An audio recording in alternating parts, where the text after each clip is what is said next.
Bismillahirrahmanirrahim. Assalamualaikum warahmatullahi wabarakatuh. Izin Taruna Utama Syabi Riditullah, STB 5100, asal Goa, Makassar, Sulawesi Selatan, dari Prodi Teknik Pemasyarakatan kelas C. Izin Bapak dan Ibu, di sini saya akan memberikan materi kepemimpinan di mana ada yang meliputi sifat-sifat dan syarat-syarat menjadi pemimpin. Pertama itu kita harus ketahui apa itu kepemimpinan. Kepemimpinan berasal dari diri kita sendiri. Kita harus mengatur diri kita sendiri sebelum kita mengatur orang lain. Kepemimpinan itu bisa memotivasi, mempengaruhi, atau mengajak orang-orang di sekitar kita atau anggota-anggota yang mengikuti kita untuk mencapai tujuan bersama. Sebelum itu, saya akan menjelaskan beberapa sifat-sifat dan syarat-syarat menjadi pemimpin. Yang pertama itu adanya kecerdasan intelektual, emosional, dan spiritual. Kita ketahui itu pemimpin yang efektif memiliki kecerdasan intelektual dan spiritual. Jika kita ketahui bersama, kecerdasan intelektual itu kemampuan untuk menganalisis situasi, membuat keputusan yang tepat, dan memiliki pengetahuan yang luas. Sedangkan kecerdasan emosional, kemampuan untuk memahami dan mengelola emosi diri sendiri dan orang lain. Yang ketiga, kecerdasan spiritual. Kecerdasan spiritual ini kemampuan untuk memiliki nilai-nilai yang kuat, memiliki tujuan yang jelas, dan memiliki rasa tanggung jawab yang besar. Yang kedua itu integritas dan kredibilitas. Integritas, kita bisa kemampuan untuk menjaga janji, berbicara dengan jujur, ucapannya itu sesuai dengan omongan, dan memiliki reputasi yang baik. Dan kedua, kredibilitas. Kemampuan ini bisa memiliki kepercayaan diri. Dia percaya diri untuk di depan umum untuk berbicara, dan memiliki pengetahuan yang sangat luas. Memiliki pengetahuan yang luas sangat bermanfaat, di mana dia bisa berbagi ilmu dengan orang yang di sekitarnya dan bisa bermanfaat dengan orang lain, serta membuat keputusan yang tepat. Ketiga itu komitmen, kompetisi, dan disiplin. Kita ketahui komitmen, kemampuan ini memiliki tujuan yang jelas, memiliki motivasi yang kuat, dan memiliki kemampuan untuk mencapai tujuan. Ini hampir sama yang saya jelaskan. Kedua itu kompetensi. Kompetensi ini kemampuan untuk memiliki pengetahuan yang sangat luas, memiliki kemampuan untuk menganalisis situasi, dan untuk membuat keputusan yang tepat. Yang ketiga, disiplin. Disiplin itu, ini kita harus mengontrol diri kita sendiri sebelum bisa mengontrol orang lain.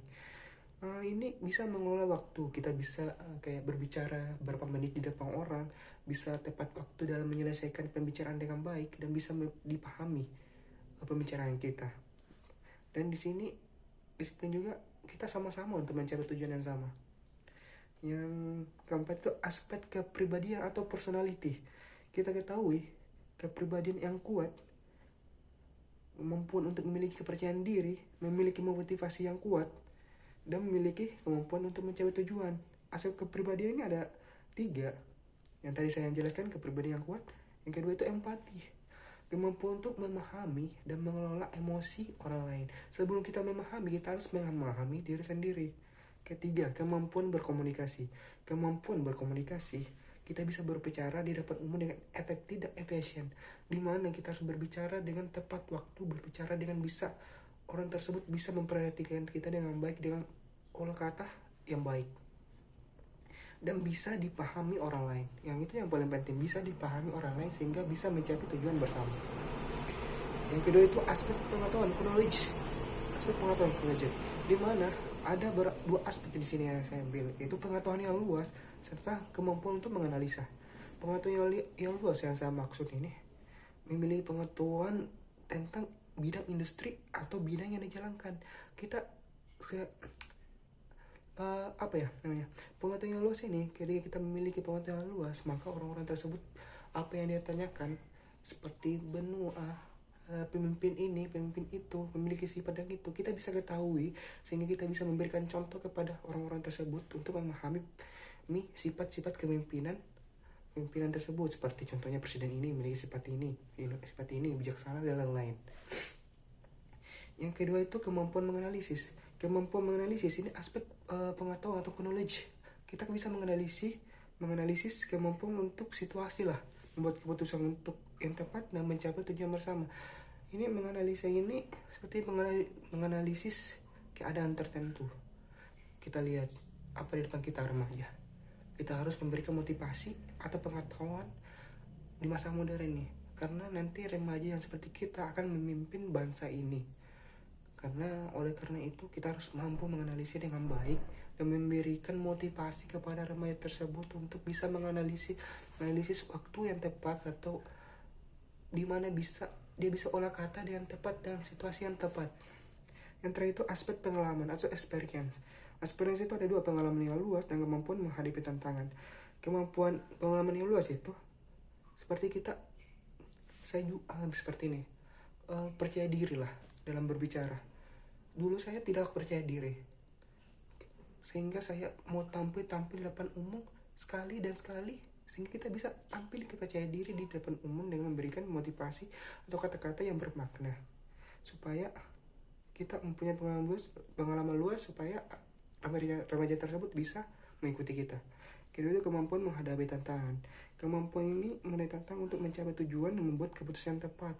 Tantangan apa aja, sesulit apa aja, kita memiliki pengalaman, memiliki experience, pasti kita bisa hadapi bersama-sama.